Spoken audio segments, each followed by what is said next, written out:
Ito po tayo ngayon sa bahagi ng nako, hindi na makita. Hindi makita talaga mga katsokaran yung likod kasi panay fog, so hindi natin makikita talaga. Mapansin po ninyo nasa likod natin fog po yan at parang sagad hanggang langit. Di ba? Panay puting-puti na lang. Ayan, lumakas na naman. Natakpan na tayo. Ayan. So ito ang Mirador Eco Heritage and Spirituality Park.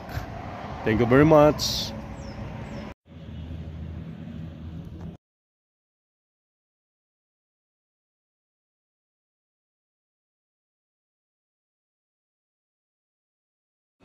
Mga katsokaran, medyo pasilip lang po ito at hindi natin matatapos na libutin itong Mirador Eco Spirituality Park.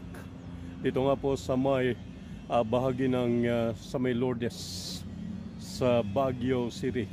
Karagdagan po na pinupuntahan ngayon ng ating mga kababayan, mga lokal man o foreign tourist. So thank you very much po. Ingat po tayo lagi. God bless.